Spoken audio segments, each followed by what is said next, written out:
बिस्मिल्लाहिर्रहमानिर्रहीम अस्सलाम वालेकुम। Welcome back to my channel Bia cooking lounge and vlogs. तो आज हम बनाने जा रहे हैं मज़ेदार सा बीफ टिक्का बारबेक्यू। बारबेक्यू बनाने के लिए सबसे पहले मैंने 5 किलो बीफ ले लिया है। उसमें मैंने डाले हैं 3 बड़े लीमू, उसका रस निचोड़ लिया है। अगर आपके पास बड़े लीमू नहीं है तो आप छोटे छोटे 6 ले लें। उनको निचोड़ के अच्छी तरह से इनके अंदर डाल लें। इसके बाद लीमू को अच्छी तरह मिक्स करना है हमने। इसके बाद मैंने शान के बीफ टिक्का मसाला के 3 पैकेट्स ले लिए हैं, उनको मैंने खोल के डाल दिया है इसके अंदर और अच्छी तरह से मिक्स करना है। अगर आपको मसाला कम चाहिए तो फिर आपके लिए यही 3 पैकेट काफ़ी हैं। अगर आपको तीखा मसाला चाहिए, थोड़ा चटपटा जायकेदार, तो फिर आप अपने भी मसाले डालेंगे, ठीक है। अभी और इसको फिर मैरिनेट अच्छी तरह से करना है। 1 किलो मैंने इसमें दही ले लिया था और दही को भी अब इसके अंदर हम, क्योंकि ये मैरिनेशन का बहुत अच्छा काम करता है। अब मैंने क्या किया है, कचरी पाउडर ले लिया है 5 टेबलस्पून।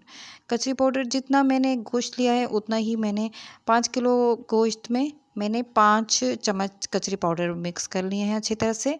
और अब अच्छी तरह सारा मसाला मिक्स करके तो मैं इसको टेस्ट कर लूँगी। मुझे ये थोड़ा कम लगा था मसाला, इसलिए मैंने इसके अंदर और थोड़ी लाल मिर्ची डाल ली थी। लाल मिर्ची मैंने 3 टेबलस्पून मोर ले ली थी। अगर आपको नहीं चाहिए तो आप ना डालें। मैंने फिर सफ़ेद ज़ीरा ले लिया 3 टेबलस्पून, वो भी मैंने ले लिया है, उसको भी डाल दिया है। इसके ज़ीरे से बहुत ज़बरदस्त जायका आता है, ज़ीरा ज़रूर डालिएगा। इसके बाद मैंने नमक भी 3 टेबलस्पून डाल लिया है। अगर आपको मसाला कम चाहिए तो आप ये चीज़ें मत ऐड करें, लेकिन मुझे मसाला ज़्यादा चाहिए था। तो अब इसके अंदर अच्छी तरह से मैंने ये मसाले डाले हैं। फिर मैंने क्या किया है कि मैंने आधा पाव लहसुन को अच्छी तरह चॉप कर लिया है। 10 हरी मिर्चें मैंने चॉप कर ली हैं धो के अच्छी तरह से। और फिर मैंने अदरक भी आधा पाव ले ली है और उसको भी मैंने अच्छी तरह से चॉप कर लिया है। अब ये सारी चीज़ें मेरी जो हैं वो मैरिनेशन में जाएंगी। अब अच्छी तरह से मैं मिक्स कर रही हूँ, क्योंकि जितना अच्छा आप मिक्सिंग करेंगे उतना टेस्ट आपके टिक्के का अच्छा आएगा।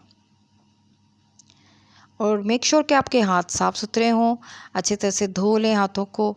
और जितना अच्छा हाथों से काम होता है उतना ग्लव्स पहन के नहीं होता। मैं इसलिए इस तरह से काम कर रही हूँ। मैंने टेस्ट के लिए, फ्लेवर के लिए एंड में जो है वो मलाई डाल दी है। अगर आपके पास नहीं है तो आप क्रीम भी डाल सकते हैं, वो भी नहीं है तो कोई मसला नहीं, आप उसके बगैर भी कर सकते हैं। फिर हमने अच्छी तरह से सीखों पे मैंने ऑयल लगा लिया था और उसके ऊपर मैंने टिक्के चढ़ा लिए थे। अब ये कि जब पक रहे हैं, ये 20 मिनट में ये पक गए थे।